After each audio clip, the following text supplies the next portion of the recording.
Vamos lá então, meus amigos, nós vamos iniciar o estudo do nosso livro dos médiuns. Nós estamos na parte segunda, Manifestações Espíritas, entrando agora no capítulo 15, Médiuns Escreventes ou Psicógrafos, a partir do item de número 178. Nós lembramos que no nosso estudo anterior nós estudamos sobre os médiuns de modo geral no capítulo 14. Falamos sobre os médiuns de efeitos físicos, médiuns sensitivos ou impressionáveis, médiuns audientes, falantes, videntes, sonâmbulos, curadores e pneumatógrafos, né? A gente tentou trazer para vocês aqui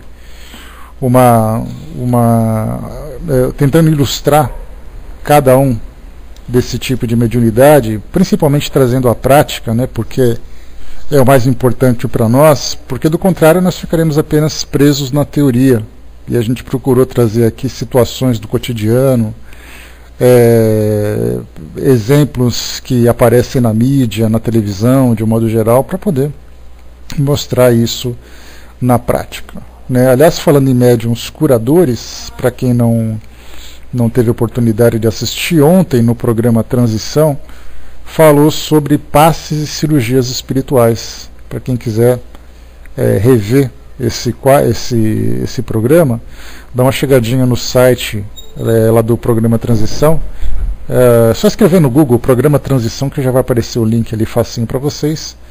Aí eles vão falar bastante, né, sobre os médiuns que trabalham com passe de cura, e também ali algumas demonstrações sobre cirurgias, né, demonstrações que foram gravadas em centros espíritas durante os trabalhos dessa natureza. Então é bem interessante para quem quiser conhecer um pouquinho mais, para complementar aquilo que Kardec trouxe para nós relacionado com os médiuns curadores, né? Bom, nós vamos entrar então no médiuns escreventes ou psicógrafos. Antes de nós entrarmos no livro dos médiuns propriamente dito, eu queria apresentar para vocês aqui um artigo interessante, que é mais completo, né? A gente percebe que a Revista Espírita, que era ali o grande veículo de comunicação de Allan Kardec com todos aqueles que estavam interessados em conhecer a doutrina espírita, isso porque se comunicavam com Allan Kardec através do livro dos médiuns, né? Bom dia, Tino, bom dia pessoal que chegou. Através do livro dos médiuns, através da Revista Espírita, né? Então escreviam cartas, Kardec respondia, Kardec explorava um pouco mais os assuntos e tudo mais, e aquilo que era essencial dessas publicações ele colocava então nos livros que nós consideramos como as obras básicas, né? Então, para a gente, antes de entrar no livro dos médiuns propriamente dito, eu queria entrar para trazer para vocês aqui uma passagem interessante de um artigo publicado desculpem, na Revista Espírita de março de 1859, chamado Estudo sobre os Médiuns. Kardec vai abordar aqui sobre, de um modo superficial, sobre os vários tipos de médiuns, mas especificamente sobre os médiuns psicógrafos ou escreventes, né? A gente usa médium psicógrafo, que é o termo que nós utilizamos atualmente, né? Na época Kardec utilizava escrevente, mas hoje a gente já quase que padronizou essa expressão médium psicógrafo. Então eu vou fazer a leitura aqui para vocês e a gente vai comentando, né? E esse artigo aqui vai ficar como introdução para esse trabalho, porque embora Kardec tenha dedicado um capítulo específico sobre ele, não é um capítulo tão generoso em termos de informações, né? Então por isso a gente vai completando, né, ou complementando com outras informações, com outras obras, com outras publicações, para poder enriquecer mais um pouco mais esse nosso trabalho, principalmente de psicografia, que é um trabalho talvez dentro da mediunidade dos mais divulgados e inclusive dos mais cobiçados até, né? Então a gente começa assim com uma reflexão em torno daquilo que nós vemos através da mídia, né? Bom dia pessoal que chegou. Daquilo que nós vemos através da mídia. Inicialmente nós temos uma frase que ela é do latim, que diz que as palavras ficam e as pessoas vão. E isso traz para nós claramente a importância do pensamento das pessoas. Está ali, o Décio colocou, obrigado Décio, programa transição.tv.br. Depois, ao final, vocês acessem e assistam. É meia hora de programa, vale a pena, bem interessante ontem.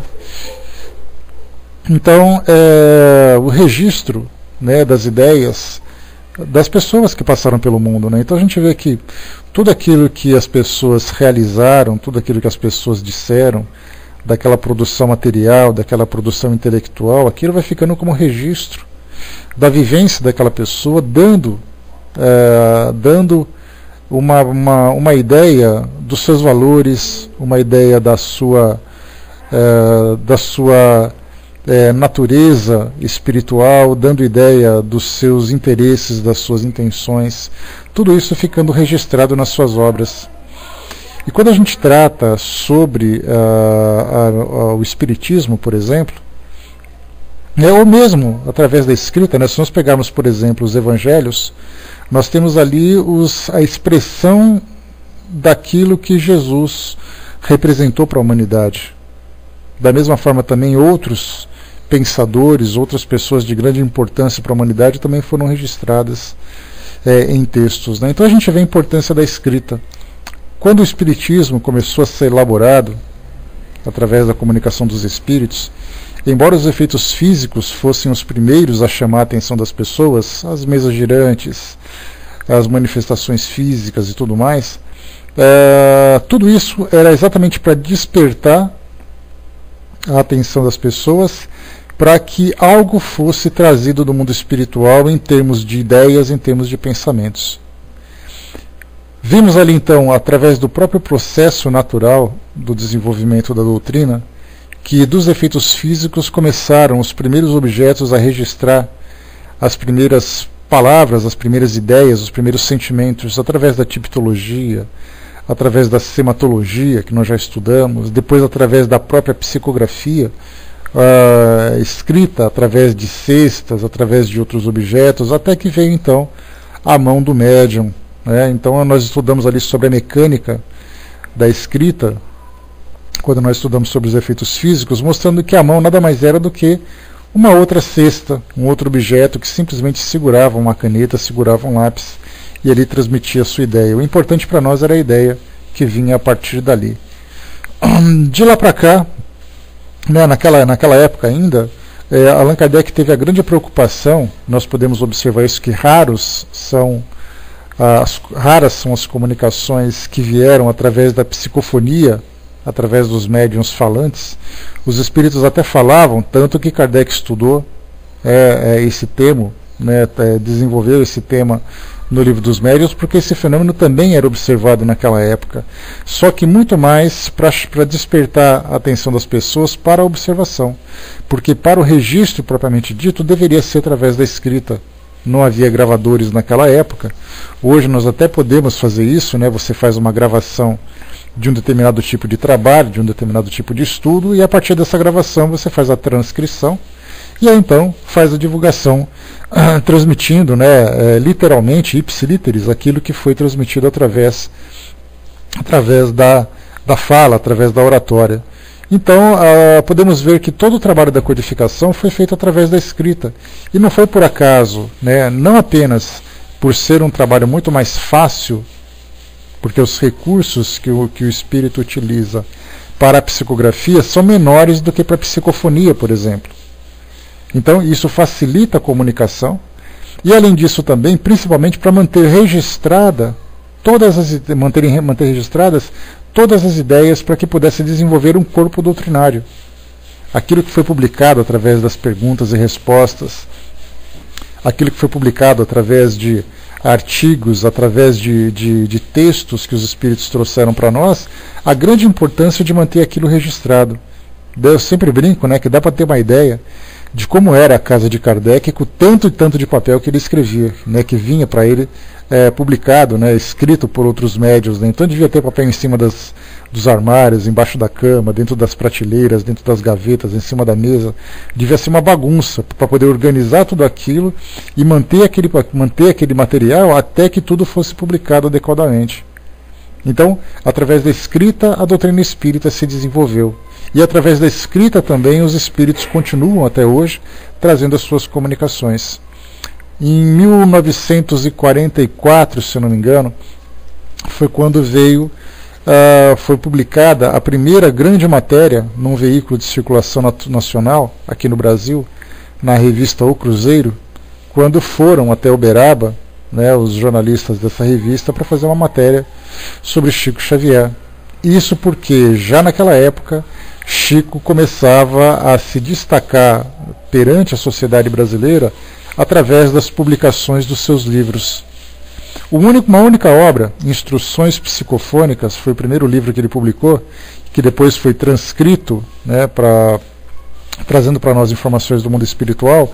Essa única obra foi publicada tendo como fonte a psicofonia, porque a partir dali Emmanuel tinha dito para Chico que eles iam publicar muitos livros, e isso seria através da escrita, exatamente para que os espíritos trouxessem uma ideia e essa ideia fosse registrada exatamente do modo como foi transmitida, para que não houvesse mudança, para que não houvesse distorção, para que não houvesse nada registrado através da memória, fosse tudo publicado no papel. E aí Chico começou então a chamar a atenção pelas suas publicações. Quem nunca teve contato com uma psicografia, ou quem nunca viu, pelo menos num documentário, num programa jornalístico, um médium psicografando? São raros. Raros os espíritas, ou raras as pessoas que nunca viram isso. Seja para elogiar, seja para poder apenas como curiosidade, seja para falar mal, mas alguém já viu a psicografia, né? Já tem uma ideia, pelo menos pálida, de como funciona esse processo da psicografia. Então, a partir do momento em que Chico Xavier começou a se destacar na mídia, e aí então os programas jornalísticos começaram a registrar exatamente aquela postura característica dele, né? Colocar ali a mão esquerda segurando ali a cabeça e apoiada na testa, e a mão direita escrevendo, né? Isso já virou quase que uma marca registrada do Chico, né? Desenhos, publicações, estátuas já foram criadas com essa postura dele, né? Então isso fez com que muitas pessoas desejassem também conhecer a psicografia e principalmente se tornar um médium psicógrafo. Por isso a psicografia, para nós aqui no Brasil principalmente, se tornou praticamente a mais conhecida, a mais cobiçada faculdade mediúnica, para que as pessoas pudessem também ter essa mesma habilidade, e claro, né, como a gente conhece a vaidade humana, tendo também as mesmas ambições de se tornar conhecido pelas publicações. Isso a gente fala aqui no Brasil. Mas por que no mundo não seria a mesma coisa? Porque nós tivemos na história da humanidade, se nós pegarmos, por exemplo, o Antigo Testamento, o Novo Testamento, que a Bíblia, que é o livro mais conhecido do planeta, nós temos ali muitos médiuns proféticos, aqueles que falam sonhos que tiveram, premonições que tiveram, pressentimentos que tiveram. E aí então a gente vê que naquela época a psicografia não tinha nenhuma importância, mas era exatamente o médium de pressentimentos.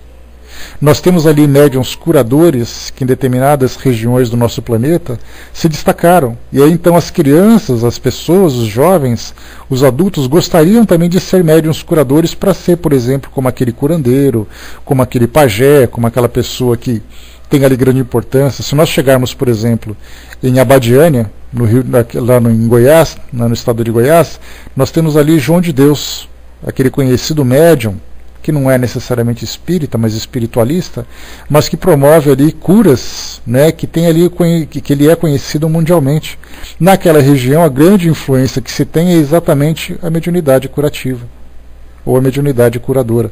Então a gente vê que em cada região há ali um destaque diferente sobre curas, sobre fenômenos sobrenaturais, né? Mas no Brasil, de modo geral, exatamente pelo modo como a mídia acabou transmitindo essa ideia da psicografia, e principalmente por termos o personagem como Chico Xavier como grande protagonista desse fenômeno, a mediunidade escrevente, né, ou a mediunidade de psicografia acabou sendo a mais conhecida de todas.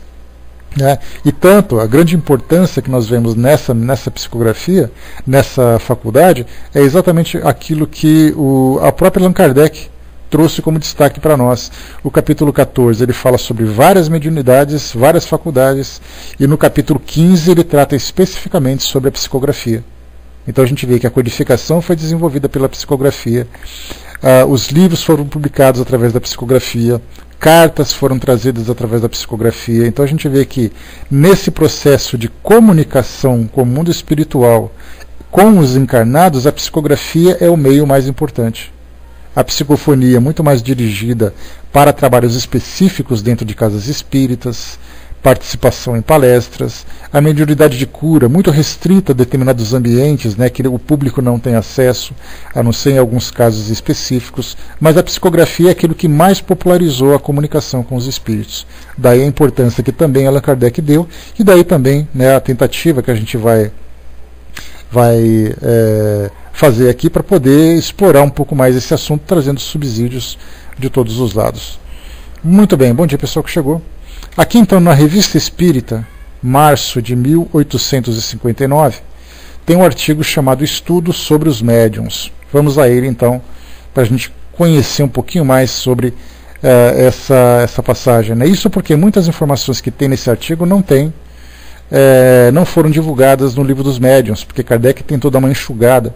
Então a importância de estudar aqui na Revista Espírita, porque a gente vai ter ali um maior detalhamento daquilo que Kardec trabalhou a respeito desse tema. Vamos lá então. Sendo os médiuns os intérpretes das comunicações espíritas, seu papel é extremamente importante, e não se poderia dar mais atenção ao estudo de todas as causas que podem influenciá-los, não somente a si mesmos, mas também por aqueles que, não sendo médiuns, se servem de sua intermediação, a fim de poderem julgar o grau de confiança que merecem as comunicações que possam receber.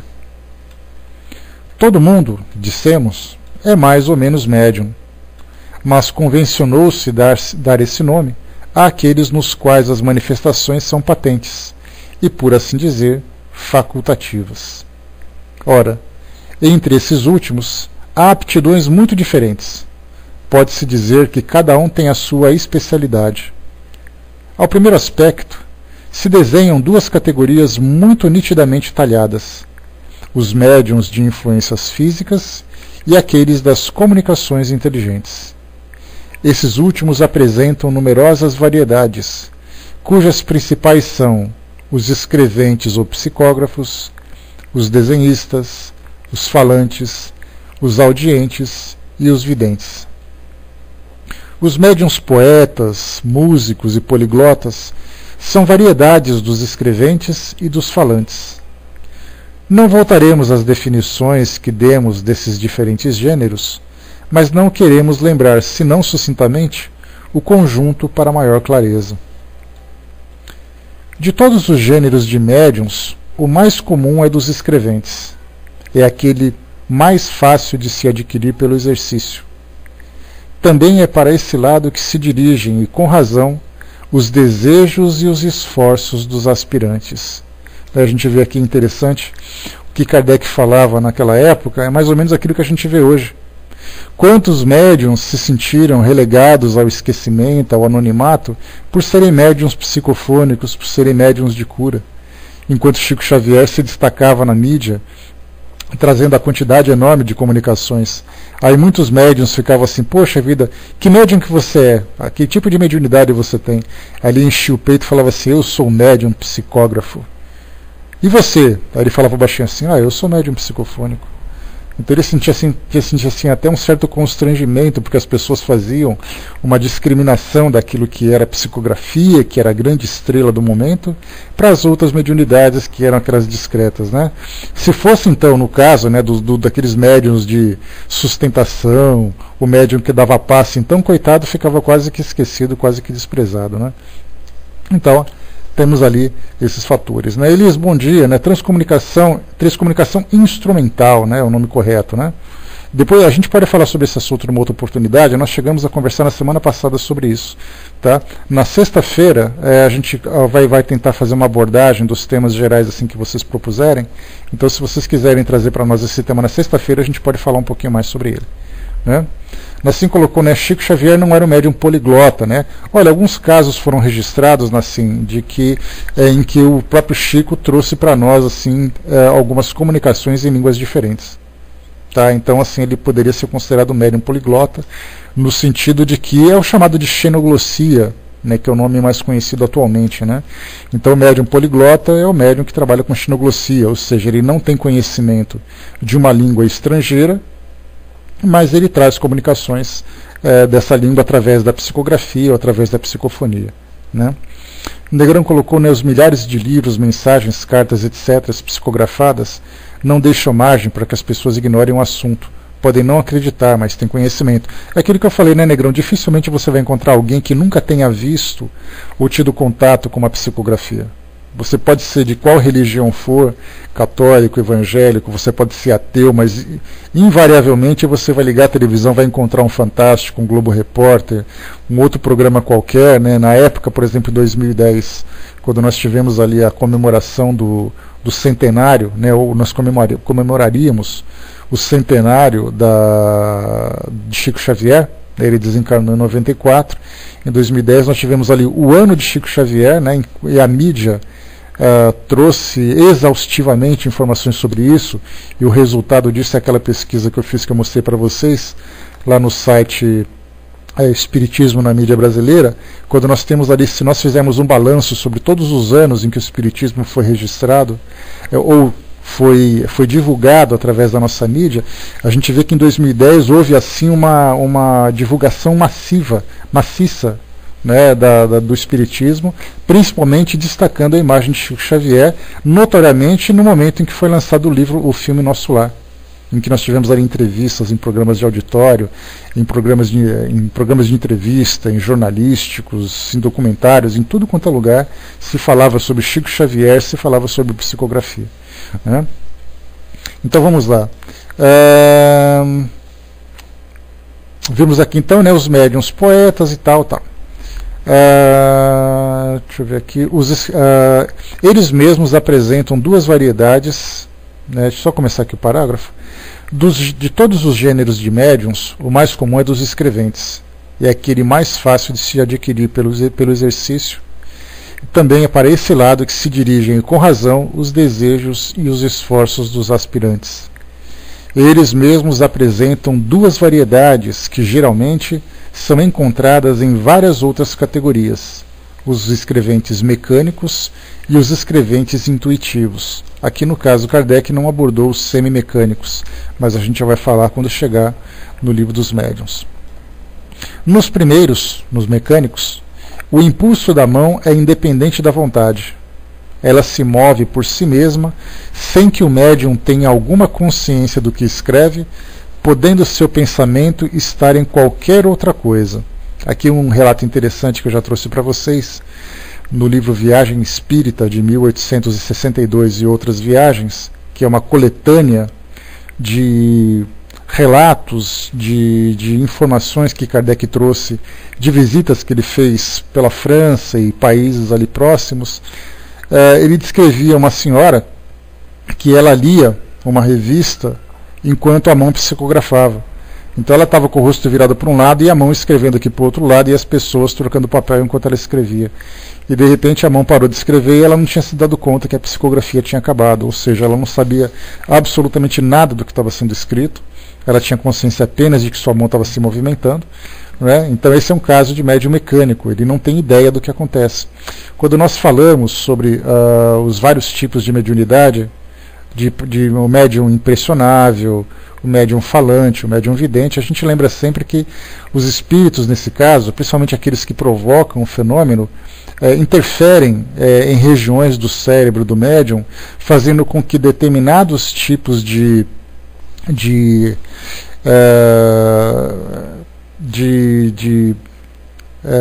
me fugiu a palavra aqui agora, de sentido, né, um dos 5 sentidos que nós temos, determinado tipo de sentido, afetando a parte mecânica do médium, afetando a parte intelectual, a parte até até mesmo sentimental ou emocional e tudo mais, faz com que ele desperte, desencadeie determinado tipo de percepção. Então, no caso do médium mecânico, os espíritos atuam sobre a mão do médium ou sobre o seu cérebro, que trabalha com a parte mecânica, mas não tem influência necessariamente na parte intelectual. Ele não sabe do que acontece, né? A palavra não seria exatamente, Sandra, anestesiado, né? Mas ele fica automatizado, vamos dizer assim, né? Porque o cérebro anestesiado ele não funcionaria.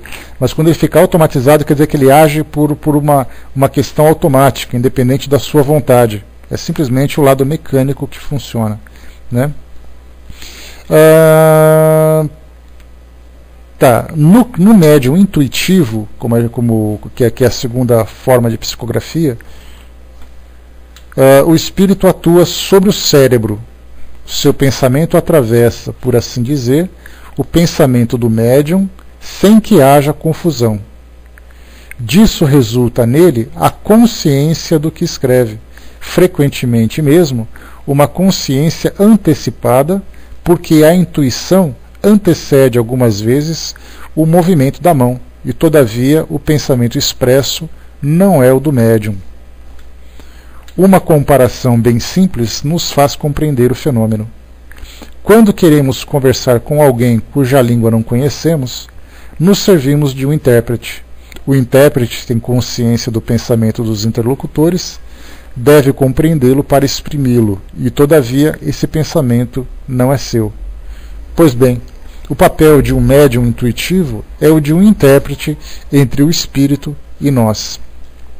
A experiência nos ensinou que os médiuns mecânicos e os médiuns intuitivos são igualmente bons, igualmente aptos para receberem e transmitirem boas comunicações. Como meio de convicção, os primeiros valem mais, sem dúvida, mas quando se adquiriu a convicção, não há mais preferência útil. A atenção deve se dirigir inteiramente sobre a natureza das comunicações, quer dizer, sobre a aptidão do médium para receber a dos bons e a dos maus espíritos, e sob esse aspecto disse que ele é bem ou mal assistido. Aí está toda a questão, e essa questão é capital, porque só ela pode determinar o grau de confiança que ele merece. É um resultado do estudo e da observação para o qual remetemos ao nosso artigo precedente sobre os escolhos dos médiuns, né, sobre as dificuldades que os médiuns enfrentam. Aqui alguns comentários são interessantes e até mesmo necessários, né? Bom dia, pessoal que chegou. Quando a gente fala sobre a mediunidade mecânica, em que o médium não tem percepção absoluta do que está falando, e a mediunidade intuitiva, quando o médium tem conhecimento do que se fala, e aí então ele transcreve por vontade própria aquilo que está sendo transmitido através de suas ideias. Nesse caso, nós temos uma faculdade intermediária que Kardec já abordou, porque aqui ele só coloca as duas. Depois, no Livro dos Médiuns, que foi publicado mais para frente, em 62, aqui a gente está em 59, né? 3 anos depois, ele já percebeu que há médiuns que tem ali uma mistura entre os dois. Ele tem o conhecimento do que está falando, mas ao mesmo tempo há um impulso sobre a sua mão, sobre o seu braço, para que ele comece a escrever. Enquanto que o intuitivo, ele tem aquela intuição, ele tem aquela mensagem transitando pela sua mente, e ele tem vontade de escrever. E aí então ele pega um papel e começa a escrever alguma coisa. Aí ele sabe do que é. Essa dificuldade que a gente vai perceber depois, como Kardec coloca, se é para você convencer alguém de que aquele fenômeno é legítimo, a mediunidade mecânica é a mais interessante. Isso porque não há qualquer tipo de interferência do médium. Ele não sabe o que está sendo escrito. Muitas vezes ele nem olha para o papel. Ele vira o rosto para o lado e deixa a mão escrever, porque é o próprio espírito que conduz a sua mão. Então, na verdade, assim, quando você lê uma mensagem que o médium escreveu sem sequer olhar para o papel, vale muito mais o espetáculo do fenômeno físico, para convencer as pessoas de que aquilo é real, do que propriamente o conteúdo da mensagem. Então, quando Kardec coloca aqui que inicialmente essa primeira é mais interessante como meio de convicção, a mecânica é mais interessante. Mas a mecânica é uma faculdade mais rara. Os médiuns intuitivos são aqueles que são mais abundantes. O Chico Xavier, por exemplo, segundo informações, ele era semimecânico. Escrevia com grande velocidade, mas ele tinha conhecimento do que se falava. Tanto nós podemos perceber isso, só um detalhe, né, uma observação assim, para ilustrar isso um pouco mais, dá para perceber, por exemplo, que a maioria dos médiuns que psicografam mensagens que chegam de entes queridos, depois que eles psicografam, eles fazem a leitura nas casas espíritas. Vocês já viram isso em documentários, em vídeos no YouTube, etc e tal, né? Então ele acabou de receber, aí ele pergunta, né, quem é tal pessoa, né, tal pessoa se encontra aqui, aí ele faz a leitura. Por que ele faz a leitura com facilidade naquele monte de garrancho que é escrito? Porque ele já tem uma ideia do que está sendo escrito. Ele sabe do que se escreve. Aí quando você pega aquele texto e você passa para alguém ler, aquela pessoa vai ler, aí chega uma palavra que ela não entende o que significa aquilo e tudo mais. Então a gente vê a diferença entre quando o médium tem conhecimento do que ele escreve e quando você passa para uma pessoa que não sabe o que escreveu. Daí então o que Kardec coloca? A mecânica é mais interessante para a convicção. Mas quando você passa dessa fase de convicção, que você não tem mais a necessidade de convencer as pessoas de que aquele fenômeno é real, de que aquele médium é um médium sério, de que realmente os espíritos estão se comunicando, quando você já passou por essa fase de convencer as pessoas, o médium intuitivo ele acaba sendo tão importante, tão útil quanto aquele outro médium. Então no começo a gente impressiona, no segundo a gente trabalha, porque não tem mais necessidade de fazer absolutamente nada. O Dudu colocou, né? Eu já fui médium mecânico na psicografia e por muito tempo eu reparei que à medida que eu ia trabalhando semanalmente, só um instantinho, semanalmente na sala, esse fenômeno ia sumindo e a parte anímica ficava mais fortalecida e aparecendo até o dia que a mediunidade mecânica desapareceu. O fato de estudar bastante a doutrina faz com que isso aconteça, pergunto eu, né? Aí eu sentava à mesa, escrevia várias folhas e não lembrava nada no início e no final, né? Quando li o texto. Depois que desapareceu isso, eu passei a receber mais mensagens e com mais firmeza na comunicação do espírito comunicante. Isso mereceria, Dudu, que você colocou agora, praticamente um estudo particular, porque é muito comum, né? Eu já trouxe para vocês aquelas psicografias que a gente estuda, né, sobre a condição moral, a condição existencial dos espíritos, do mundo espiritual e tal. Essas psicografias, elas têm como fonte uma prima, né, muito querida também, que mora em Brasília, e ela frequentou durante muito tempo o grupo de desenvolvimento mediúnico da Comunhão Espírita de Brasília. Então ela trazia suas comunicações, então ela escrevia ali aquelas mensagens e tudo mais, que são histórias muito interessantes, mas ela nunca estava 100% convicta de que aquilo que ela escreveu era realmente uma mensagem psicografada. Né? Então, assim, se ela tinha assim, 90% de convicção, 80% de convicção, porque eram histórias elaboradas que não era da cabeça dela, mas muitas vezes ela escrevia detalhes da mensagem que era um linguajar dela. Né, uma pessoa estudada, trabalha numa instituição federal de grande importância, num tribunal federal, né? E aí então de repente um espírito simples escreve com uma palavra sofisticada. Aí ela olha e fala assim, não, esse espírito não falou isso. Isso aí fui eu que escrevi. Então por causa de um detalhe como esse, ela acabava colocando em xeque praticamente todo o conteúdo da mensagem. Outro detalhe também interessante, que quando ela chegava muito cansada, ou teve algum aborrecimento no trabalho, não estava se sentindo bem para trabalhar e tudo mais, ela colocava em dúvida praticamente toda a mensagem. Porque ela falava assim, olha, eu estou mandando para você, né, porque ela me mandava por e-mails, né? Ela falava assim, eu estou mandando para você só para você estudar, mas para mim eu jogaria fora. Porque para mim isso aí foi puro animismo. Então, assim, a grande dificuldade que médiums, principalmente os médiums que estão começando nesse trabalho, desse trabalho de psicografia, acabam sofrendo isso, tendo essa dúvida de que o que exatamente eu escrevi, aquilo é da minha cabeça, aquilo foi um espírito que trouxe. Os médiuns de psicofonia passam por o mesmo processo, aqueles médiuns que não são médiuns inconscientes, eles transmitem a ideia, é como se fosse um médium semimecânico. O espírito se utiliza, né, do seu aparelho fonador, garganta, cordas vocais, a boca e tudo mais, mas ao mesmo tempo a mensagem passa pelo seu cérebro. Então ele fica sabendo na hora aquilo que está sendo dito. Como Kardec vai explicar para a gente no livro dos médiuns, o médium mecânico fica sabendo depois do que aconteceu. O médium intuitivo fica sabendo antes do acontecimento.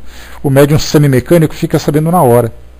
do que acontece, né? Então, no caso tanto do médium psicofônico como no médium psicógrafo, que tem esse processo semimecânico das comunicações, sempre fica naquela dúvida, né? Isso que eu falei agora é da minha cabeça, ou isso que eu falei ou escrevi agora é da minha cabeça, ou isso foi o espírito que trouxe? Então é uma dúvida muito natural.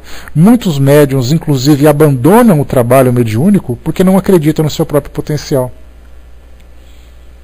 Médiuns que vão assim para um trabalho e falam assim, olha, eu escrevo, eu fui lá, eu escrevi, mas eu nunca gostei das mensagens que eu escrevia. Para mim isso era tudo coisa da minha cabeça, então eu sou um médium péssimo, eu prefiro nem escrever.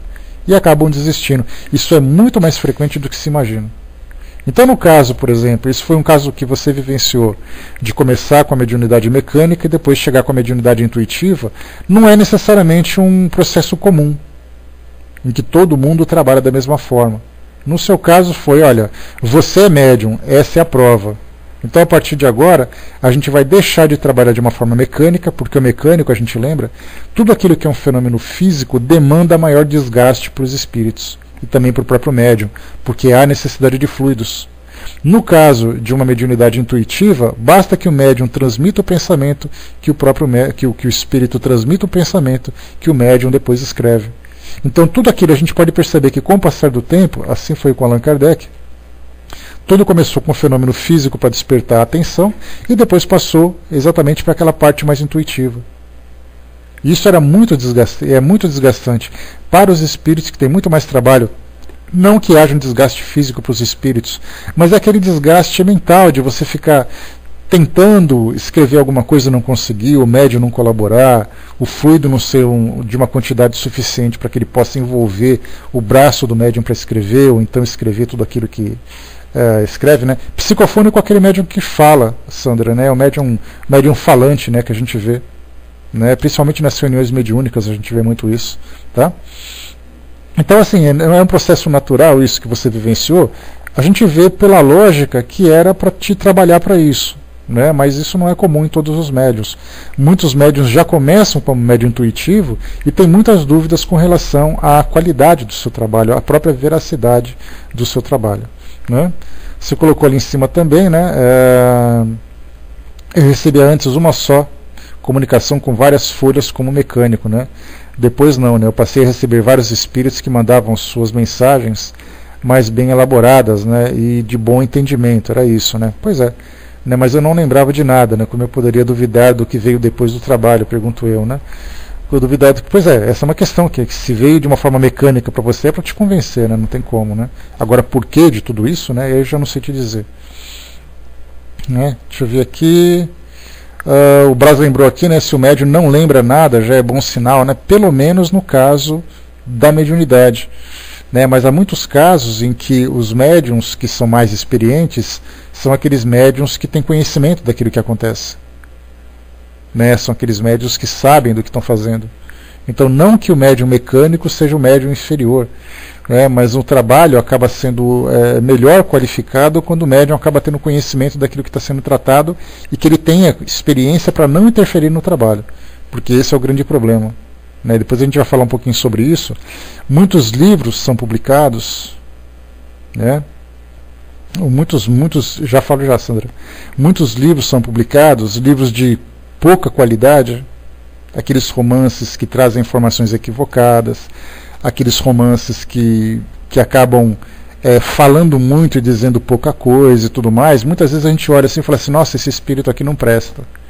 Esse espírito aqui é um espírito que não acrescenta muita coisa no trabalho. Na verdade, por ser uma mensagem trazida através da intuição, muitas vezes o médium quer colaborar com o desenvolvimento da mensagem e ele acaba interferindo naquilo que o espírito quer trazer. O espírito diz assim, né, que a praia estava recebendo as luzes do pôr do sol. Aí o médium, como é aquele médium que gosta de interferir, gosta de querer aparecer e tudo mais, porque esse médium que interfere na mensagem é o médium de pouca qualidade, É aquele médium que não consegue trazer uma mensagem de uma forma legítima. Então, em vez dele falar, por exemplo, que a areia recebe as luzes do pôr do sol, ele vai colocar assim, naquela manhã em que o vento, em que a brisa passava e os pássaros, não sei o quê. O espírito não falou de brisa, o espírito não falou de praça, de pássaro, o espírito não falou de manhã, ele simplesmente disse que a areia recebe a luz do pôr do sol. Então esses médiuns acabam interferindo por sua própria conta na mensagem que foi trazida e acaba distorcendo. Fazem isso de um modo inconsciente, fazem isso de um modo intencional, de um modo não intencional, mas de qualquer forma é um médium que precisa trabalhar mais para poder permitir que o espírito o utilize de um modo completo e não simplesmente de um modo parcial. Então esses são detalhes da mediunidade que a gente acaba não se dando conta, né? Exatamente, Negrão, né? Ele quer enfeitar, ele quer dizer, ele quer sofisticar, porque muitas vezes o médium, por ser um médium muito orgulhoso, ele recebe uma mensagem muito simples de um espírito. Aí ele vai dizer assim, eu não vou passar essa mensagem simples para todo mundo, que o pessoal não vai dar valor. Então eu vou melhorar. Essa melhorada que ele quer dar, acaba tirando o conteúdo legítimo da mensagem. Né? Lá em cima o Negrão colocou também, né, a predisposição mediúnica independe do sexo, da idade e do temperamento, bem como da sua condição social, raça, cultura, religião, da inteligência e até mesmo das qualidades morais. Todavia, quanto mais elevado for moralmente o médium, melhor instrumento se tornará a espiritualidade. Né? Não apenas moralmente, né, ele for, mas principalmente muito mais consciente da sua capacidade, muito mais envolvido com o trabalho. Porque muitas vezes ele pode ser moralmente desenvolvido, mas não necessariamente capacitado para desenvolver aquela mensagem. Porque a gente pensa que moralidade significa capacidade. Moralidade significa honestidade, significa sinceridade. Então, na verdade, assim, quanto mais experiente for o médium e mais envolvido com a responsabilidade do trabalho, esse sim vai ser aquele médium melhor. Né? Agora, com relação à moralidade, isso vai colocar o espírito em sintonia com determinados tipos de grupos de espíritos. Essa faz a diferença. Então a gente percebe que é um conjunto de ingredientes que vai determinar o tipo de trabalho, de que forma que ele vai se desenvolver. Né? Aqui embaixo o Brás colocou para nós, né, dizem que Chico Xavier, quando recebia o livro Nosso Lar, se sentia desconfortável com as mensagens, assustou ele. Né? Exatamente, né? Ele falava sobre isso, ele dizia... Eu não tenho coragem de passar isso aqui que vocês estão descrevendo. Né, quem comentou sobre isso foi inclusive o Divaldo recentemente. Numa palestra que ele trouxe, ele participou do Congresso Espírita, o segundo Congresso Espírita da Paraíba, que foi transmitido aqui pela internet na semana retrasada. Né, e ele comentou sobre essa passagem do Chico. Ele dizia assim, olha, eu não vou comentar sobre isso. Que história é essa de lagos, de lago de... uma cachoeira, uma fonte de águas. E Chico pensava assim, mas como é que eu vou falar sobre cachoeira de água como fonte de água no mundo espiritual? Aí o Divaldo lembrou o seguinte, que muitas vezes o espírito, por falta de uma comparação, ele traz para nós aqui algo que se assemelha à nossa realidade. Então que na verdade não é ao pé da letra que a gente deve entender aquilo. E aí depois de muito tempo, né, exatamente, né, o Divaldo comentou depois que como o Chico estava com muitas dúvidas com relação àquilo que ele estava psicografando, ele foi em desdobramento levado até o mundo espiritual, viu em loco aquilo que era essa realidade, e quando voltou ele disse para Emmanuel, chama André Luiz aqui agora que eu quero continuar esse trabalho. Quer dizer, ele teve que presenciar, ele teve que ver aquilo para poder dar continuidade. Né? É muito difícil. A gente pensa que é fácil ser um médium com responsabilidade, um médium que traz um trabalho sério para ser divulgado em nome da doutrina. A gente pensa que é fácil, mas não, é muito complicado. Mas vamos lá, vamos em frente. Nós paramos aqui então sobre a facilidade, né? Deixa eu ver só um instantinho aqui, pessoal. Que tem alguém querendo me sequestrar aqui. Pronto, cancelei. Né? Eles colocou, né? Eu até ficaria aqui na Aeróbus, casamento e tudo mais, né? Pois é. Então, assim, as descrições que chegam do mundo espiritual é um outro detalhe que a gente vai estudar depois. Só um instantinho, pessoal, que tem uma pessoa me sequestrando aqui, estou bloqueando ela. Então, assim, a gente vê que o estudo sobre mediunidade, a gente fala sobre o médium, a gente fala sobre a mediunidade, a gente fala sobre a fisiologia do fenômeno, a gente fala sobre o desenvolvimento do trabalho, sobre o conteúdo daquilo que é trazido, sobre o efeito daquilo que vem, o efeito que se provoca sobre as pessoas. Então é uma série de detalhes que devem ser analisadas na mediunidade. Por isso que a gente vê que a mediunidade não é um assunto tão raso. Ele é um assunto muito profundo e que demanda e que exige de nós bastante paciência e bastante pesquisa também. Vamos lá. Continuando. A dificuldade, no caso, com o médium intuitivo, consiste em distinguir os pensamentos que lhes são próprios dos que lhes são sugeridos. Essa dificuldade existe para ele mesmo. O pensamento sugerido lhe parece tão natural que o torna frequentemente pelo seu e duvida de sua faculdade. O meio para convencê-lo, ele e outros, é um exercício frequente. Então, no número das evocações nas quais concorreu, apresentar-se-ão 1000 circunstâncias, uma multidão de comunicações íntimas, particulares, das quais não se poderia ter nenhum conhecimento prévio, e que constatarão de modo irrecusável a inteira independência do seu próprio espírito. Aqui o que Kardec coloca é exatamente ali o pensamento base dos grupos de desenvolvimento mediúnico. Alguém que se apresenta, por exemplo, como médium intuitivo, ele vai então escrever a sua mensagem a primeira vez, a segunda vez, a terceira vez. Eles vão analisar o conteúdo da mensagem, o que o espírito tem de conhecimento sobre aquela informação, o que ele não tem, e tudo mais, até que chega num ponto em que ele já consegue diferenciar uma coisa da outra. Então, no começo, é tudo confuso. Ele tem dúvidas com relação ao trabalho que ele faz, ele tem dúvidas sobre a forma como ele transmite a mensagem que chega para ele, se ele transmite de um modo correto ou não. Naturalmente, a gente sempre aborda aqui os médiuns que são bem intencionados com o trabalho. Então a gente parte do princípio de que todo médium está comprometido com aquele trabalho e deseja realmente ser um bom servidor.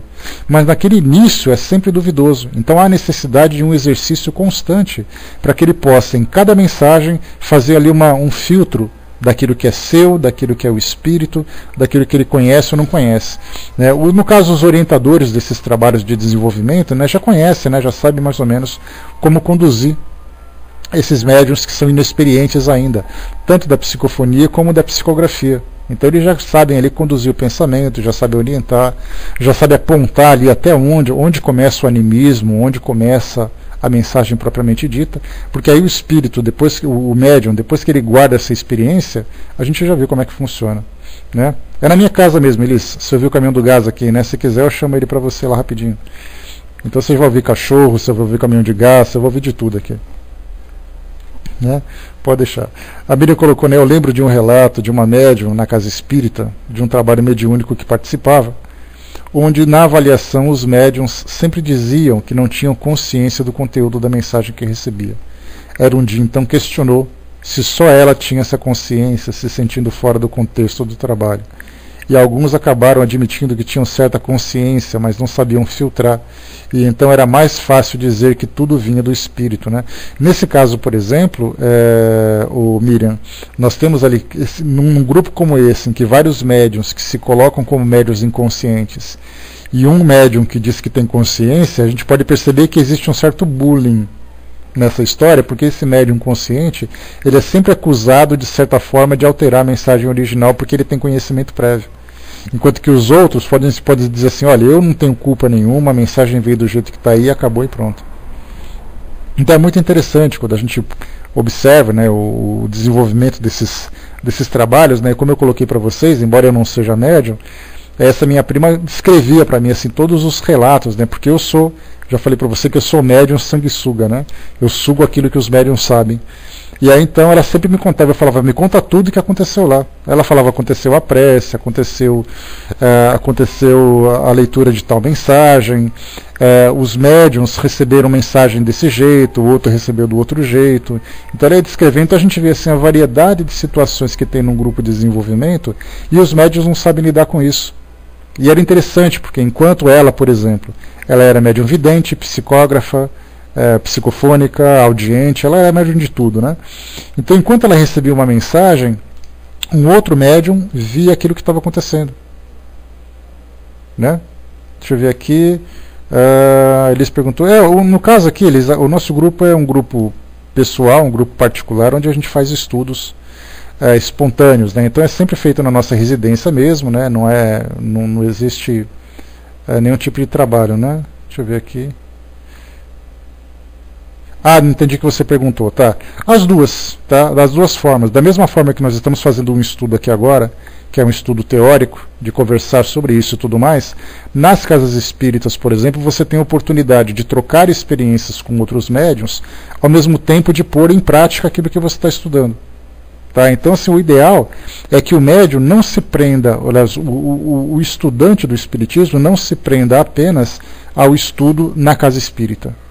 Porque tem pessoas que dizem assim, olha, eu vou para a casa espírita toda semana estudar o livro dos médiuns. Mas quando que você vai? Eu vou às quintas-feiras das 8 às 9. Quer dizer, ele estuda uma vez por semana o livro dos médiuns e acha que está bom. Sendo que a mediunidade, como a gente pode perceber, é um tema extremamente complexo, que ele deve aproveitar os seus dias em casa para fazer estudos particulares. E aí então ele vai anotando as suas dúvidas, leva para o grupo, apresenta e tudo mais. Então você tem estudo particular, você tem estudo coletivo, você tem estudo prático.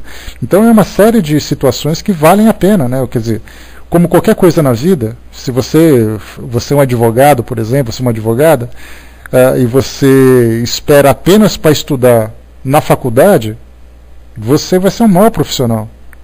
Porque, na verdade, pelo assunto ser muito complexo, você tem que fazer seus estudos pessoais, desenvolver os temas do seu interesse, buscar ali pesquisas a respeito desses temas e tudo mais. Quer dizer, é sempre importante fazer ali o aprofundamento particular desses estudos. Mas aí vai de cada um. Infelizmente é assim. Para quem estuda ESD, por exemplo, que é o estudo sistematizado da doutrina espírita, o pessoal que está começando, estuda uma vez por semana, durante 1 hora, só no centro espírita. Em casa não faz nenhuma leitura, não assiste nenhum programa, não ouve nenhuma palestra, não faz nada, e ele acha que está bom. Só que nunca está bom, porque a gente nunca para de estudar. Né? Para quem gosta de estudar, percebe que o assunto é extremamente profundo. Né? Então, sempre assim, fazendo os estudos e tudo mais. Né? Muitos de nós aqui no nosso grupo, estuda aqui no nosso grupo todos os dias, estuda na casa espírita também, faz estudo particular, e assim a gente vai adquirindo cada vez mais conhecimento. Essa é a metodologia que a gente tem que estudar. Não ficar confortável, não ficar ali. Né? Dudu colocou, né? Estudo 11 anos em casa, né? Como dever de casa. Né? Pois é. E ainda assim não é suficiente, ainda aparecem dúvidas. Né? Vamos lá. As diferentes variedades de médiums repousam sobre aptidões especiais. E até o presente não se sabe muito qual lhes é o princípio. À primeira vista, e para as pessoas que não fizeram dessa ciência um estudo continuado, não parece mais difícil para um médium escrever versos que prosa. Sobretudo se for mecânico. O espírito, dir-se-á, pode tão bem fazê-lo escrever numa língua estrangeira, fazê-lo desenhar ou ditar a música. Todavia, não é nada disso. Se bem que se vejam a cada instante desenhos, versos, músicas feitos por médiuns que em seu estado normal não são nem desenhistas, nem poetas, nem músicos, nem todos estão aptos para produzirem essas coisas. Apesar de sua ignorância, há neles uma faculdade intuitiva, uma flexibilidade que faz deles instrumentos mais dóceis. Aqui é importante a gente comentar sobre isso, porque quando se fala em psicografia, nós temos ali uma série de situações que devem ser analisadas com relação ao tipo de mediunidade. Eu conversava, né, para vocês que sabem, né, eu faço parte da nossa gloriosa Força Aérea Brasileira, e eu conversava com uns colegas que trabalhavam em bases aéreas.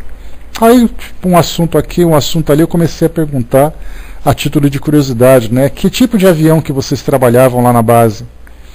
Ele falou assim, olha, não é a pergunta certa, não é que tipo de avião que eu trabalho, mas que tipo de operações aquela base desenvolve. Porque aí, então elas vão ter os equipamentos adequados para aquelas atividades. Pode ser aviação de caça, aviação de transporte, aviação de busca e salvamento, pode ser pode ser aviação civil, pode ser uma série de detalhes. Então a gente percebe que num determinado tipo de trabalho você tem especificações ou especialidades de acordo com aquele talento. O centro espírita é a mesma coisa. Você fala assim, eu frequento o centro espírita, e lá nós temos um grupo de psicógrafos, ou nós temos ali grupos de trabalhos. Nós temos que lembrar que cada centro espírita tem um tipo de aptidão. O que significa isso? Que nós temos centros espíritas especializados em estudos, como é o caso do Centro Espírita Leon Denis. Nós temos grupos mediúnicos dedicados ao trabalho assistencial, como é a Fundação Espírita Casa André Luiz aqui em São Paulo. Nós temos grupos dedicados a trabalhos de cura, como tem tantos outros espalhados por aí, Frei Luiz, no caso, cirurgias espirituais. Nós temos grupos que trabalham com psicografias, como é o caso, por exemplo, lá de Uberaba, ou o Centro Espírita Perseverança aqui em São Paulo. Então nós vemos assim que cada grupo espírita desenvolve determinado tipo de tarefa. Não é simplesmente assim, todas as casas espíritas fazem qualquer coisa. Você vai no centro espírita perto da sua casa e fala assim, escuta, eu queria fazer uma cirurgia espiritual. Eles vão dizer assim, olha, aqui a gente não faz cirurgia. Como não faz cirurgia? Porque as pessoas ficam espantadas com isso. Inclusive nós, que somos espíritas muitas vezes, nós confundimos as coisas também. Nós acreditamos que todo centro espírita é polivalente. E que todo grupo mediúnico também é polivalente. E na verdade não é. Um grupo mediúnico, por exemplo, ele pode trabalhar com psicografias de desencarnados, ele pode trabalhar com trabalhos de desobsessão. Nesse trabalho de desobsessão, ele pode trabalhar, por exemplo, com suicidas, com espíritos necessitados de assistência. Então nós temos ali, cada grupo tem ali uma aptidão diferente. E por que eu estou falando tudo isso? Porque quando nós falamos em psicografia ela é uma grande universidade. E dessa psicografia você pode ter psicografia das mais diversas. Você pode ter psicografia, por exemplo, de mensagens de desencarnados. Você pode ter mensagens, psicografias instrutivas, você pode ter psicografias, receitas médicas, você pode ter psicografias de poesias, psicografias de músicas, você pode ter psicografias relacionadas com desenhos, como Kardec colocou, que hoje nós chamamos de psicopictografias. Nós temos psicografias de médiuns proféticos, médiuns que têm pressentimentos. Então não é simplesmente assim dizer assim, eu sou médium psicógrafo. Eu posso ser um médium romancista, por exemplo. Eu sou médium receitista, trabalho com receitas médicas, trabalhando junto com grupos mediúnicos. Então a gente vê assim o quê? O que significa isso? Que cada médium, quando se fala em psicografia, eles têm assim uma tendência mais natural para essa ou para aquela atividade. Pode ser sim, Sandra. Pode ser, no caso. Nós temos, por exemplo, para ter uma ideia, quando se fala em médium musicista, psicografia da música, é aquele médium que escreve músicas. Eu posso ser, por exemplo, um médium que trabalha com humoristas, né? Vamos dizer assim que eu tenho uma afinidade maior com espíritos que foram humoristas quando estavam encarnados. E eles querem trazer mensagens dessa natureza. Eu posso ser médiums, por exemplo, com mais afinidades com jovens. Então a gente vê assim a abrangência desse trabalho, que não é tão simples você dizer assim, eu sou médium psicógrafo. Tá, mas você psicografa o quê? Aí vem a grande chave, aí vem o grande detalhe. Porque aí você tem que saber exatamente que tipo de tarefa você faz. A mesma coisa acontece com a mediunidade de psicofonia. Que tipo de mediunidade você trabalha? Se é mediunidade de cura, que tipo de trabalho você faz com essa mediunidade de cura? Você aplica passe no centro espírita, você trabalha com um grupo de cirurgias espirituais, você faz passes à distância, como é que você trabalha? Vamos ver aqui o que vocês escreveram, né? Deixa eu ver aqui, o Fábio colocou, né? Por isso tenho deixado de frequentar centros e estudado em casa e pela net, né? Porque os centros estão pendendo, né? Para se tornarem igrejas espíritas, né? Como não quero isso para mim, prefiro sair. Nesse caso, o Fábio contou aqui um detalhe, né? Que algumas casas espíritas, infelizmente, elas acabam se deixando envolver por essa tendência natural que nós temos para a religião. Né? Mas basta a gente procurar por exemplo, quando a gente fala numa casa espírita que tem palestras que mais parecem missas, não significa necessariamente que os grupos de estudos não tenham qualidade. não significa necessariamente que os trabalhos assistenciais prestados por essa casa não mereçam ser desenvolvidos. Então, assim, eu deixo de frequentar uma casa espírita porque eu não gosto da casa. Você deixa de ser uma mão de obra para ajudar no trabalho que aquela casa desenvolve. Então, na verdade, você participar de um centro espírita não é só receber, é oferecer também. É importante a gente pensar dessa forma, porque normalmente a gente vai ao centro espírita para pegar alguma coisa que a gente está precisando. Mas normalmente o centro espírita precisa de alguém que ajude a fazer alguma coisa também. Então, na verdade, é uma troca. E quando a gente se isola, né, desse tipo de trabalho, a gente acaba deixando de receber e deixando de oferecer. Então, tira aquilo que não serve necessariamente. Se é realmente uma instituição com a qual eu não tenho afinidade nenhuma, então é melhor eu sair. Porque, do contrário, a minha participação vai ser muito mais negativa, destrutiva do que positiva, porque eu já vou mentalmente de má vontade para ela. Mas é importante a gente se manter ativo nessas instituições, principalmente participando dos trabalhos. É isso que a gente vai acabar fazendo essa troca com eles em especial. A Cláudia colocou: bom dia, Cláudia. Qual a diferença de médiuns escreventes ou psicógrafos? É a mesma coisa. É só uma questão de palavras, né? Kardec começou escrevendo escrevente porque ele escrevia. Mas aí depois ele foi dando uma aperfeiçoada para poder entender, né, que psique é aquela mensagem que vem da mente, né? E grafia é aquele que escreve. Então, na verdade, a psicografia é a palavra mais sofisticada. Assim como nós temos médiums falantes e médium psicofônico. É a mesma coisa. Psicofonia, quer dizer, você falar por aquilo que vem para a sua mente. Falante é o médium que fala. Só que escrevente e falante acabou ficando assim um nome meio pobre, né, na visão de alguns, né, para um trabalho que é tão complexo. São sinônimos, né, é só uma questão de... assim como você fala médium passista e médium curador, é a mesma coisa também. Médium desenhista e médium psicopictógrafo é a mesma coisa, né? Então é só uma questão de palavras, né? Deixa eu ver aqui. O Dudu colocou, né, irradiação, psicografia, psicofonia, desobsessão e AF, né, são os principais trabalhos da casa que frequento, né, fora os assistenciais, estudos públicos e passe, né. Nesse caso, por exemplo, Dudu, que você falou de trabalho assistencial, até nisso tem diferença. Você tem trabalho assistencial, por exemplo, né, o CELD tem vários núcleos que trabalha com jovens que são mães solteiras, trabalha com drogados. Você tem André Luiz, que trabalha tem um hospital próprio para isso, para crianças com limitações intelectuais ou limitações físicas. Tem grupos que trabalham com pessoas de rua, levando sopa durante a noite. Então, tudo isso, né, nós temos ali vários tipos de talento. Por isso que eu falo para vocês que não é você simplesmente olhar para uma instituição e achar que ela é universal. Quando você faz uma radiografia, você vê ali tanta e tanta coisa que não foi percebida, né? A Miriam colocou, né, temos sempre casas espíritas que desenvolvem trabalhos sérios e coerentes com a doutrina, né? Sem dúvida nenhuma. Né? Nem aqui na NET, nem todos os trabalhos são coerentes, né? E o problema da gente estudar em casa também, estudar sozinho, só dando um parêntese sobre essa questão, é que muitas vezes a gente tem um ponto de vista que é um pouco... que está limitado apenas na nossa percepção, e um trabalho é muito mais abrangente. Então, um trabalho em conjunto acaba dando para nós essa visão. A gente tem essa possibilidade de fazer esse nosso encontro diário aqui, em que a gente troca informações, né? Eu passo para você um ponto de vista e naturalmente eu influencio muito mais vocês do que vocês me influenciam, porque eu falo muito mais do que vocês aqui, né? Então eu acabo expressando as minhas ideias com mais e maior quantidade do que vocês, né? Mas ao mesmo tempo vocês vão equilibrando e direcionando o meu raciocínio, trazendo também a experiência de vocês. Então essa troca de informação vai fazendo com que a gente vá elaborando uma visão muito mais abrangente em torno de um assunto. Agora, se eu fico em casa lendo aquele livro, primeiro que eu vou ler, eu não vou ficar necessariamente estudando. Eu já tentei estudar sozinho e não consegui. Eu pego um livro, por exemplo, eu leio. Esse artigo que a gente está lendo aqui agora, por exemplo, a gente está durante quase 1h30 falando sobre ele.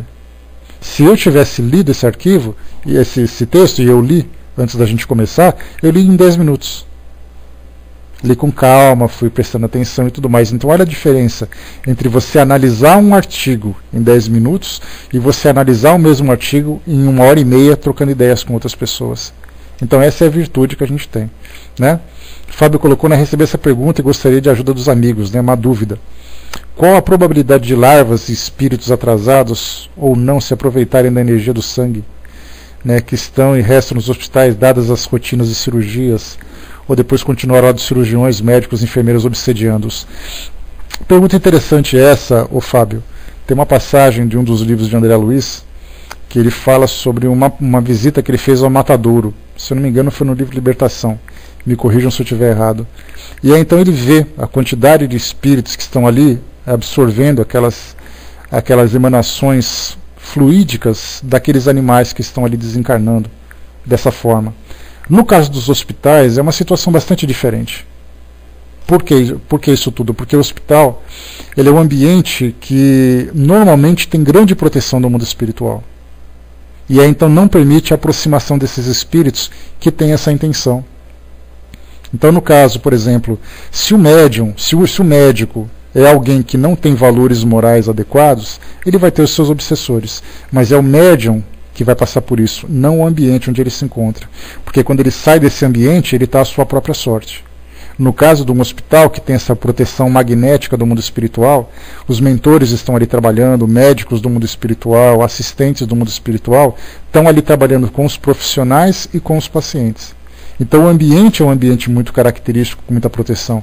Então você pode falar dos ambientes. Um hospital tem uma característica, uma penitenciária. Aqui em São Paulo nós tivemos, vocês se lembram disso, na década de 90, aquele assassinato, né, aquele crime cometido na penitenciária de São Paulo, com mais de 100 mortos e tudo mais. Nós tivemos ali um determinado tipo de ambiente. Você vai no matadouro, você vai num cemitério, você vai na sua própria residência. Como a Sandra lembrou aqui agora, cada local tem ali uma determinada característica. Então, se você fala que o médium, se o médico é um indivíduo que está sujeito a um processo obsessivo, ele passa por isso. Mas o ambiente onde ele se encontra é um ambiente que não compartilha da sua afinidade. Então o hospital é absolutamente protegido, bem tranquilo também. Agora, se você vai, por exemplo, numa clínica de aborto, aí você pode imaginar qual é a psicosfera que é criada naquele ambiente, né? Então, assim, cada local tem assim. Então, assim, você pensa assim, que cada local desenvolve um trabalho de acordo com as suas intenções. São essas intenções que vão determinar o tipo de afinidade que você tem naquele local, né? Vamos lá para a gente continuar, pessoal, só para a gente fechar esse nosso tema, senão a gente não conclui. Tá. Então, falávamos sobre as afinidades, né, que é exatamente aquilo que a gente tratava, né? Então, cada psicografia tem uma habilidade diferente. Então, não significa necessariamente que um médium esteja apto a auxiliar um espírito a transmitir a sua ideia. É o caso, por exemplo, que a gente comentou semana passada, falando sobre o Irineu Gasparetto, que é o médium que trabalha com música, Luiz Antônio Gasparetto, que trabalha com psicopictografia. Quando a gente fala de Chico Xavier, que trabalha com psicografia voltada para a literatura e também para a comunicação com entes queridos. Então, cada médium traz uma habilidade específica com espíritos que têm a mesma afinidade. Então, nós temos ali, Kardec coloca. Tá. Eu só voltando um parágrafo aqui. Se bem que se vejam a cada instante desenhos, versos, música feitos por médiuns que em seu estado normal não são nem desenhistas, nem poetas, nem músicos, nem todos estão aptos para produzirem essas coisas. Apesar de sua ignorância, há neles uma faculdade intuitiva, uma flexibilidade que faz deles instrumentos mais dóceis. Foi o que bem expressou Bernard Palissy quando se lhe perguntou por que havia escolhido para fazer os seus admiráveis desenhos o senhor Victorien Sardou, que não sabe desenhar. No caso aqui do Bernard Palissy, se eu não me engano, foram aqueles desenhos de Júpiter que Kardec desenhou da residência de Mozart, vocês se lembram, que tem na Revista Espírita, desenhos magníficos, e utilizou exatamente alguém que não tem habilidade para desenhar, que foi no caso aqui o médium Victorien Sardou. Ou a mesma coisa que nós tivemos, por exemplo, o livro Cidade do Além, em que a Argorina Pires, que é a médium, desenhou aquela cidade no nosso lar, por exemplo, aquele mapa que é bastante conhecido, que vocês sabem. Então, como é que desenhou aquela... Por que aquela médium especificamente desenhou aquilo e não foi outra médium? exatamente porque há essa afinidade. E o espírito respondeu então, por que escolheu esse médium que não sabe desenhar? A resposta é porque, disse, achou-o mais flexível. O mesmo ocorre com outras aptidões. E, coisa bizarra, vimos espíritos se recusarem a ditar versos a médiuns que conheciam poesia e dá-los agradavelmente a pessoas que não lhes sabiam as primeiras regras. É o que prova, uma vez mais, que os espíritos têm o seu livre-arbítrio e que é em vão que gostaríamos de submetê-los aos nossos caprichos. Resulta das observações precedentes que o médium deve seguir um impulso que lhe é dado, segundo a sua aptidão, que ele deve tratar de aperfeiçoar essa aptidão pelo exercício, mas que procuraria inutilmente adquirir aquela que lhe falta, ou pelo menos que isso seria em prejuízo daquela que possui. Não forcemos nosso talento, não faríamos nada com graça. Disse La Fontaine, podemos acrescentar, não faríamos nada de bom. Quando um médium possui uma faculdade preciosa, com a qual pode se tornar verdadeiramente útil, que se contente com ela, e não procure uma vã satisfação de seu amor próprio numa variedade que seria o enfraquecimento da faculdade primordial. Se esta deve ser transformada, o que frequentemente acontece, ou se deve adquirir uma nova, isso acontecerá espontaneamente e não por efeito de sua vontade. A faculdade de produzir efeitos físicos forma uma categoria bem talhada, que se alia raramente com as comunicações inteligentes, sobretudo com as de alta importância. Sabe-se que os efeitos físicos são obrigação dos espíritos de baixo estágio, como entre nós os grandes esforços dos saltimbancos. Ora, os espíritos batedores pertencem a essa classe inferior. Agem o mais frequentemente para se divertirem ou vexarem, mas algumas vezes por ordem de espíritos elevados, que deles se servem, como nos servimos dos trabalhadores. Seria absurdo crer que espíritos superiores viessem divertir-se fazendo as mesas girarem ou baterem.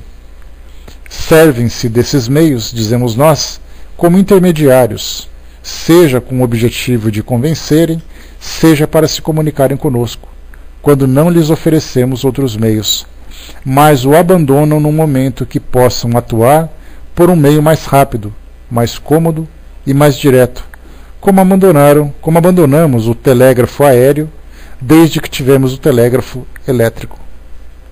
Se não devem desprezar os efeitos físicos, porque para muita gente são um meio de convicção.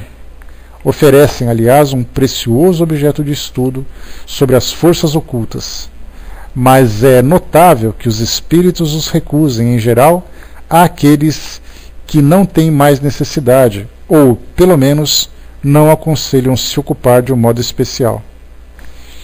Eis o que escreveu a esse respeito o espírito São Luís na Sociedade Parisiense de Estudos Espíritas.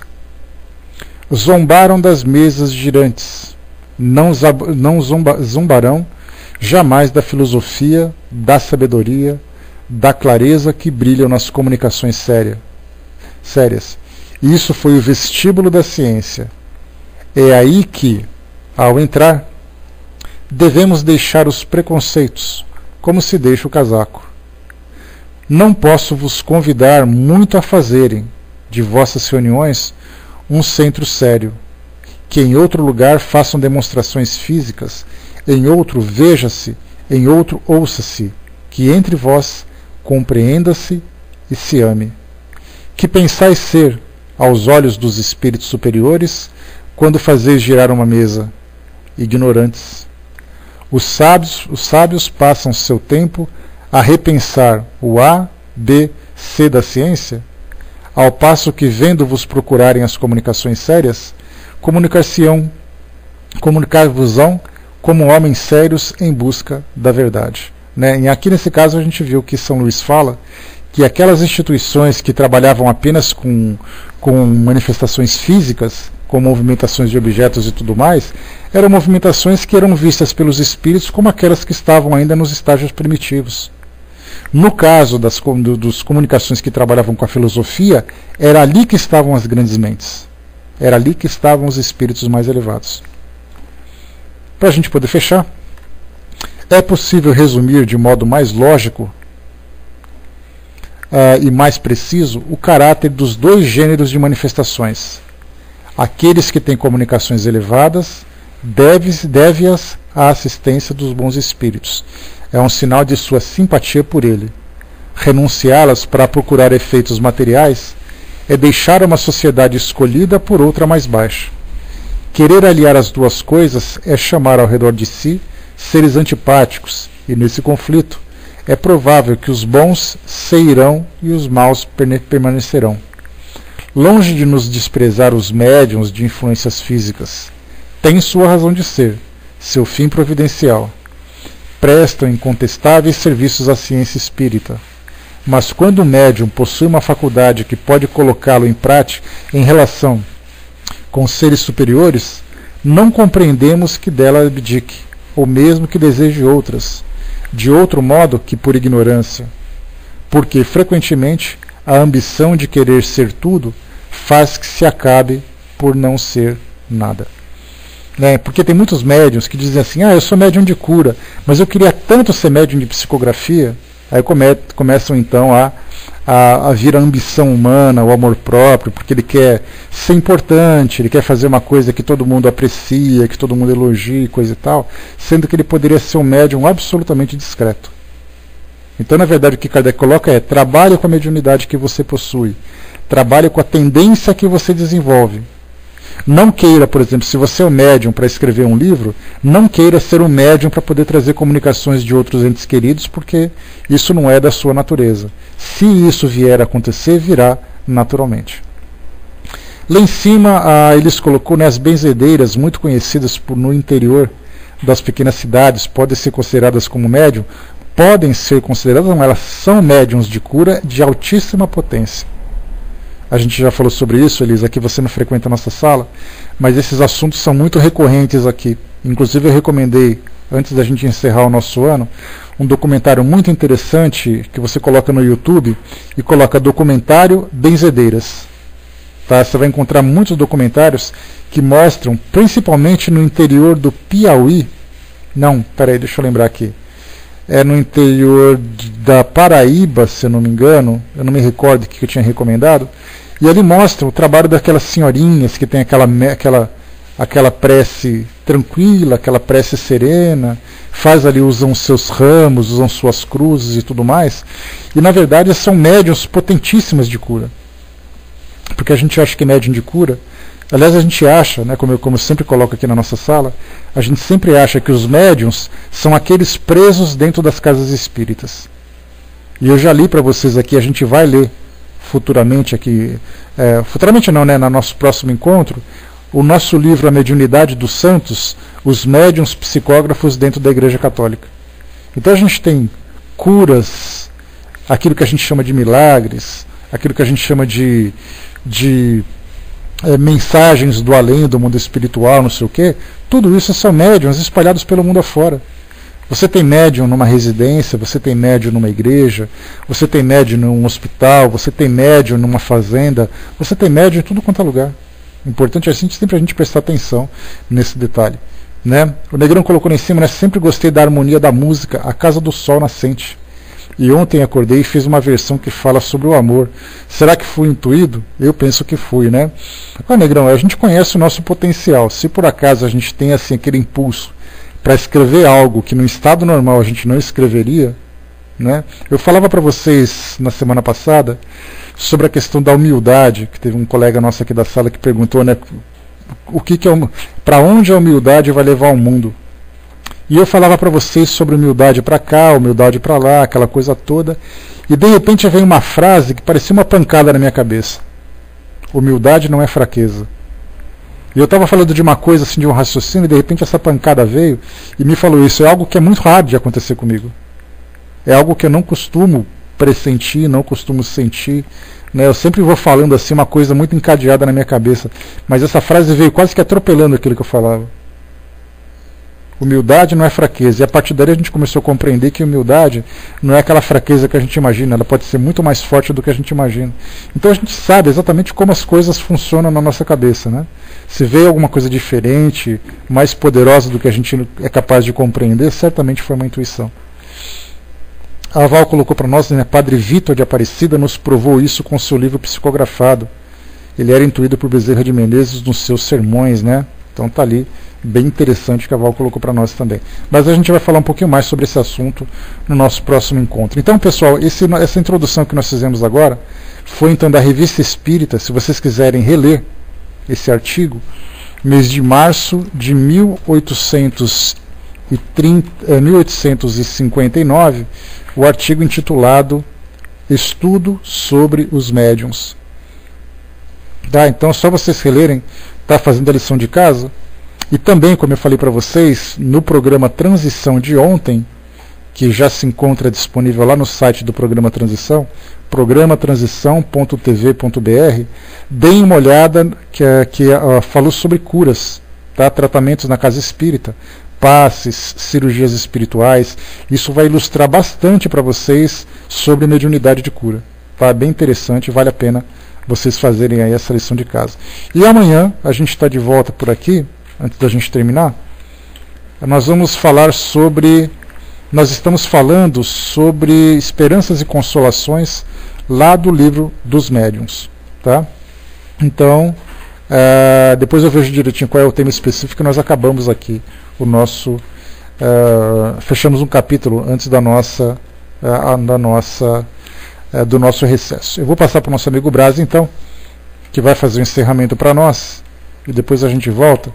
Tá? Mas eu espero, pessoal, que esse nosso bate-papo de hoje tenha dado para vocês uma visão mais abrangente do exercício da mediunidade, assim como as faculdades, as aptidões dos médiuns, das casas espíritas, das instituições de um modo geral.